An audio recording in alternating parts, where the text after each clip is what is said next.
warahmatullahi wabarakatuh. Selamat bertemu dengan Bu Titin dari SMP Negeri 2 Turi. Kita akan membahas materi kelas 9 SMP semester 1, yaitu materi tentang transformasi. Adapun yang kita bahas kali ini adalah materi tentang refleksi atau pencerminan. Tetap semangat belajar, berlatih, dan insya Allah akan berprestasi.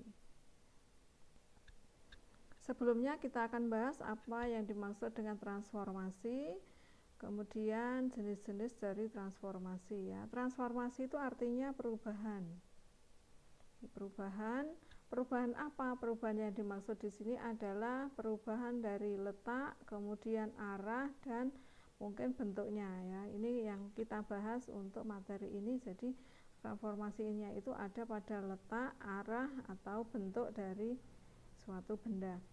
Kemudian jenisnya adalah refleksi atau pencerminan, yang kedua rotasi atau perputaran, yang ketiga translasi atau pergeseran, kemudian yang keempat dilatasi atau pembesaran dan pengecilan. Dari keempat ini, Ibu yakin kalian semua sudah pernah mengalami, sudah pernah melakukan ya, ini empat ini. Baik, kita bahas yang pertama tentang refleksi. Coba perhatikan gambar. Ini kalian pasti sudah sering ya ini ya, foto atau foto selfie atau bercermin. Nah, sekarang kalian amati hasil pencerminan atau bayangan kalian ketika sedang bercermin. Kira-kira adakah yang kalau kita bercermin bayangannya itu akan berbeda dengan wajah asli kita? Nah, tentu nggak mungkin kan. Nah, kalau kita bercermin yang aslinya hidung kita mancung, maka kalau hasilnya nanti di cermin itu bayangannya juga hidungnya pasti mancung, tidak mungkin jadi pesek. Kalau rambutnya panjang, di bayangannya itu juga rambutnya panjang gitu ya. Nah, jadi tidak mungkin nanti bayangannya itu berbeda. Maka kalian selalu bercermin, setiap pagi itu pasti bercermin, melihat refleksi bagaimana penampilan saya. Nah, ketika kita bercermin itu akan melihat bayangan dari kita sendiri. Nah, amati bayangannya. Kalau kita mendekati cermin, maka bayangannya juga akan mendekati cermin. Kemudian kalau kita mundur menjauh dari cermin, maka bayangannya juga akan menjauh dari cermin. Kemudian kita akan bahas sifat-sifatnya. Meskipun ini sudah pernah kalian pelajari di pelajaran IPA ya. Jadi bayangan dari benda ketika dicerminkan terhadap cermin datar. Yang kita bahas di sini adalah cermin datar. Yang pertama, bentuk dan ukuran bayangan benda sama dengan bentuk dan ukuran benda aslinya. Seperti tadi.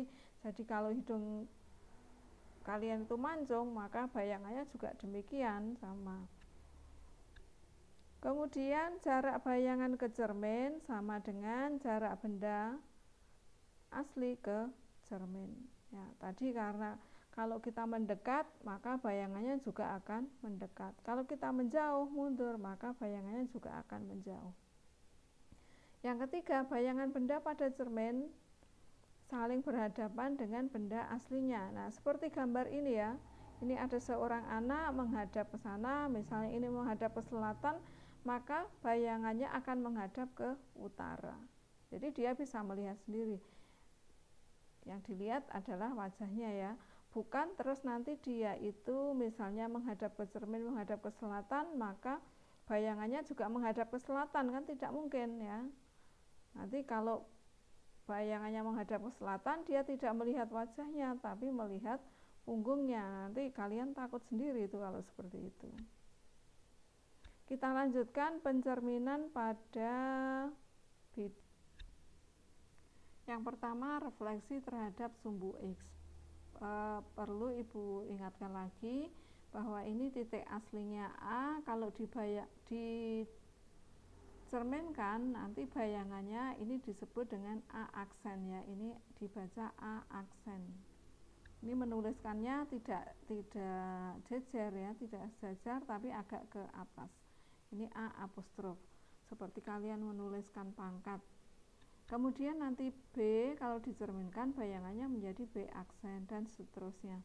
Kita lihat pencerminan terhadap sumbu X. Jadi cerminnya adalah sumbu X. Ini cerminnya.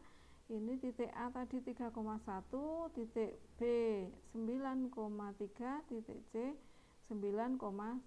Ini akan kita cerminkan terhadap sumbu X. Sumbu X itu ini. Nah, bayangannya nanti di sini. Perhatikan, jadi ini tadi semakin dekat, bayangannya juga semakin dekat, semakin jauh, bayangannya juga semakin jauh.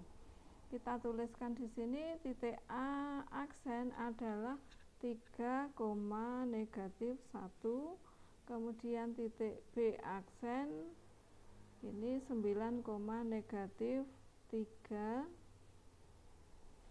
kemudian titik C aksennya 9, negatif 1.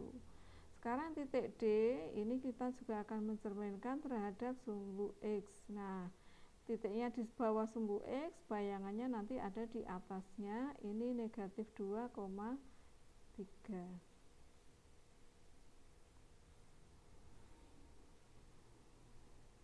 Nah, sekarang kita akan buat kesimpulan.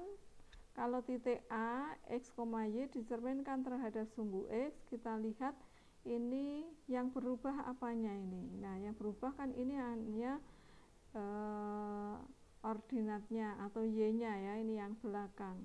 Yang depannya tetap, ini semuanya tetap. Jadi kalau A aksen nanti X-nya tetap, nah Y-nya ini menjadi negatifnya. Jadi kalau Y menjadi negatif Y.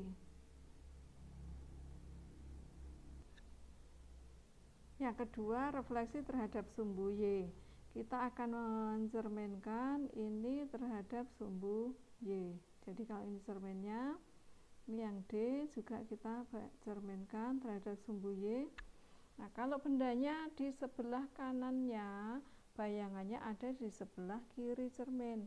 Kalau bendanya di sebelah kiri cermin, bayangannya ada di sebelah kanan cermin. Kita tuliskan titik A aksen adalah negatif 3,1, kemudian titik B aksennya negatif 9,3, C aksennya negatif 9,1, kemudian D aksennya ini 2, negatif 3. Kita lihat sama seperti yang pertama tadi, perubahannya ya, ini yang berubah adalah letaknya ya, letak dan arahnya. Ini letak dan arahnya. Tadi ini misalnya menghadap ke kiri, maka dia akan menghadap ke kanan ya. Kalau ini menghadap ke utara, dia menghadap ke selatan. Sedangkan bentuknya tetap. Ini 3 menjadi negatif 3, 9 menjadi negatif 9, berarti kalau X, Y menjadi negatif X, Y. Yang berikutnya, yang ketiga adalah refleksi garis ya, refleksi terhadap garis Y sama dengan X. Kita gambar dulu cerminnya, Y sama dengan X. Nah, ini adalah cerminnya. Kalau ini cerminnya, nanti titik A ini kita cerminkan terhadap ini garis ini, titik B juga demikian. Jadi kalau segitiga ABC itu kalau dicerminkan terhadap sebuah garis, ya kita cerminkan satu-satu titiknya A, B, kemudian C itu ya. Ini terhadap sini. Nah, yang titik D kalau kita cerminkan,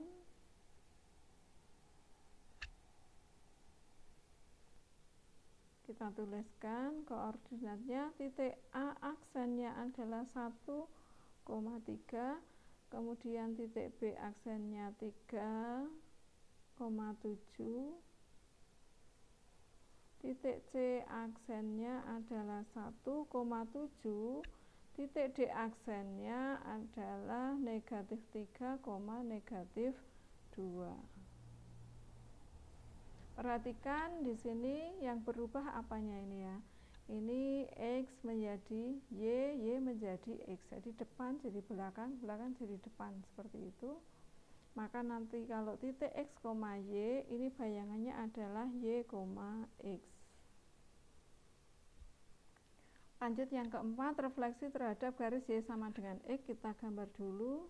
Y sama dengan negatif X. Ini garisnya, perhatikan. Ini kalau yang Y sama dengan X tadi ke kanan, ini ke kiri. Kita akan cerminkan. Ini kita cerminkan ke sini. Titik D-nya kalau kita cerminkan dengan ini bayangannya jadi di sana ya. Nah, kita tuliskan bayangan dari AA adalah A aksen negatif 1, negatif 3. Ini negatif 3, negatif 7, negatif 1, negatif 7. Ini ya, kita lihat di sini ya. Kemudian titik D aksen, ini D aksennya 3,2.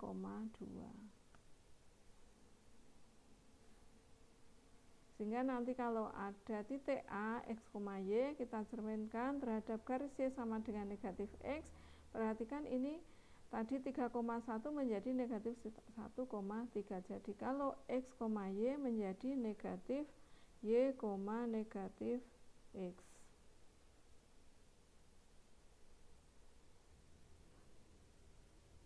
Kita lanjutkan yang kelima, refleksi terhadap garis X sama dengan K. Kita misalkan ini refleksi terhadap garis X sama dengan 2, ini garisnya X sama dengan 2 itu ini.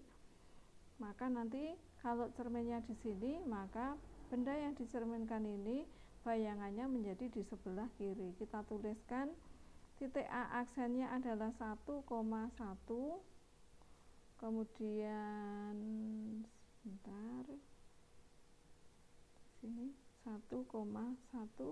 Kemudian B aksennya negatif 5,3. Kemudian C aksennya negatif 5,1.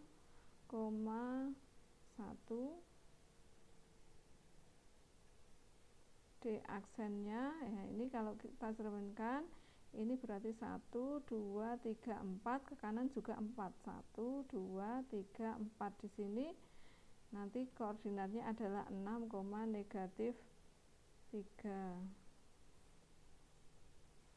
Nah, kalau kalian akan menggunakan rumus, jika titik A, X, Y kita cerminkan terhadap garis X sama dengan K, perhatikan ini yang tetap apanya ini. Ini yang tetap adalah yang Y-nya ya, yang belakang tetap, yang depan yang berubah. Jadi nanti tetap koma Y, sedangkan yang depan ini adalah 2K dikurangi X. Kita lanjutkan yang terakhir, refleksi terhadap garis Y sama dengan H, misalnya adalah garis Y sama dengan negatif 1 ya. Ini negatif 1. Bayangannya nanti kalau bendanya ada di atasnya, maka nanti bayangannya ada di bawahnya ya. Kalau ini coba ya, saya ulangi. Kita buat garis Y sama dengan negatif 1. Nah, garisnya kan ini. Kemudian kita cerminkan ini terhadap garis ini. Nah, bayangannya kan di bawah. Titik D juga kalau kita cerminkan bayangannya D aksennya di atas. Kita tuliskan A aksennya adalah 3, negatif 3. B aksen 9, negatif 5. Kemudian C aksen 9, negatif 3. D aksennya negatif 2,1.